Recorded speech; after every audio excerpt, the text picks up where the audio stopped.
Le numérique, ça divise, ça passionne, ça fait jaser, ça polarise. Le balado Temps moderne est un temps d'arrêt précieux pour faire émerger la nuance. Dans cette capsule balado, on s'intéresse à la sexualité et à comment elle est représentée dans l'espace public. Notre première invitée est sexologue et professeure à l'Université du Québec à Montréal.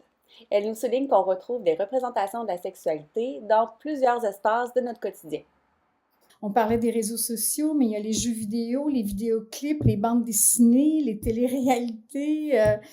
Faut distinguer les émissions éducatives diffusées sur Télé-Québec, par exemple, ou même sur d'autres chaînes privées de TikTok. Tout ça, cette grande variété-là, ça fait la promotion de messages bien différents aussi. Je termine sur un exemple où... Tu sais, il y a 20 ans, pour voir tel clip, il fallait être là ou enregistrer toute une émission. Fait que oui, on pouvait voir 50 Cent, mais on pouvait voir aussi Daniel Bélanger. Okay. Maintenant, si on est fan d'une idole qui alimente ou fait la promotion de tel type de stéréotype, bien, on va toujours être alimenté, on n'aura pas accès à cette diversité-là. Dans le prochain extrait, Francine Duquet invite les jeunes à avoir un regard critique sur ce qu'ils voient dans les médias.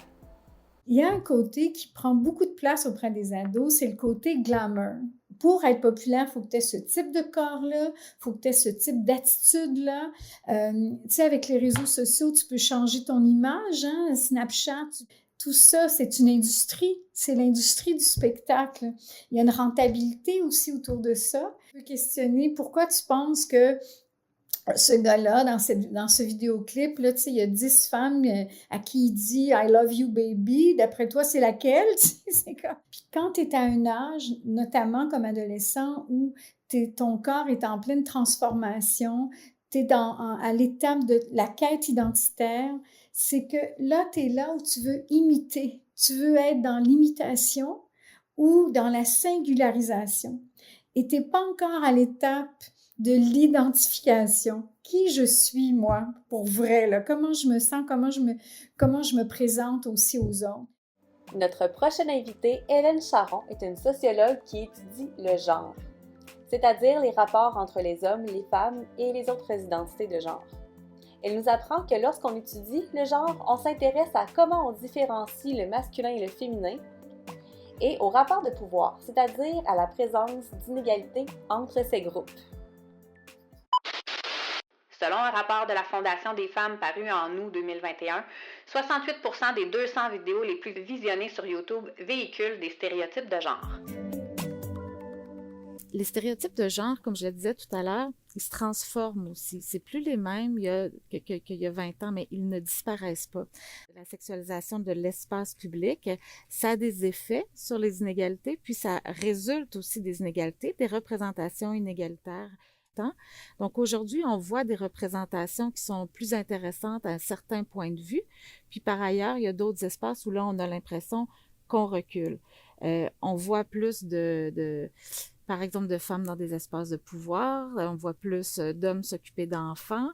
Mais en même temps, on sait que la différenciation, à la fois dans la publicité, mais dans le marché de consommation en général, elle est plus forte que jamais parce qu'il y a un marché qui existe pour créer des produits féminins et masculins. Donc, particulièrement, on le voit dans le marché des produits pour enfants, là, de l'enfance, à quel point ça s'est amplifié dans les dernières décennies. Ça va bien au-delà de l'image, ça va jusqu'à la construction de ce qu'on considère important pour les femmes, de ce qu'on considère important pour les hommes. Même si les commerçants y voient une opportunité de faire plus de ventes, Hélène Charron nous apprend que de séparer les choses en les classant dans la catégorie garçon et la catégorie fille peut avoir un effet. Ça a un effet sur nos goûts, sur nos intérêts, et éventuellement ça peut réduire les possibilités qui s'offrent aux garçons et aux filles. Dans le prochain extrait, notre invité présente les difficultés qu'on peut vivre lorsqu'on porte un regard critique et qu'on veut s'éloigner des normes qui nous disent comment se comporter, comment agir selon notre genre. Les femmes peuvent être très critiques des normes esthétiques, du rapport à la pilosité, par exemple, qu'on enlève, au maquillage. Mais si on n'assume pas la part d'ombre, les difficultés que ça peut impliquer d'avoir des pratiques qui sont conformes à ces normes égalitaires-là, bien, ça ne nous permet pas d'avancer vraiment, puis ça génère beaucoup de pression, puis beaucoup d'anxiété, puis beaucoup de sentiments négatifs qu'on ne souhaite pas que les filles particulièrement là, développent compte tenu de tout ce qui se présente à elles justement comme représentation stéréotypée, sexualisée et avec laquelle elles doivent vivre. En même temps qu'effectivement, il y a des nouvelles représentations, puis je dirais particulièrement en matière d'identité de genre, donc quelque chose qui se passe chez les jeunes qui est vraiment, je pense, nouveau, puis qui est encore pas tant étudié, puis qui est très intéressant. Mais dès qu'on se met à avoir quelques, par exemple, publicités plus intéressantes, là, on a l'impression que tout d'un coup, les représentations ont changé.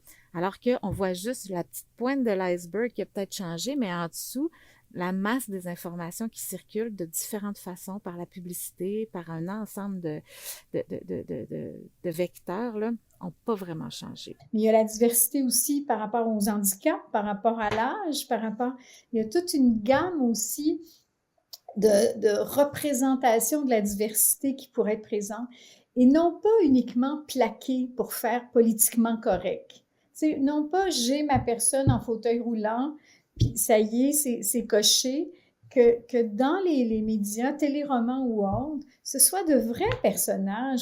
Ça fait partie de la réalité, mais on le présente pas suffisamment. Donc, cette somme de messages, elle s'additionne dans la représentation qu'on a de la séduction, des relations amoureuses, de la sexualité, de la diversité, etc.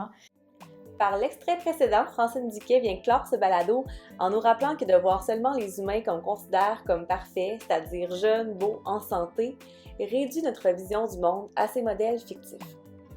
De plus, notre manière de représenter les groupes a un effet sur les croyances et les préjugés.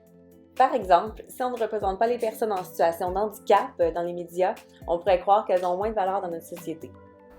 Nous remercions Hélène Charron et Francine Diquet pour leur participation au balado Les temps modernes.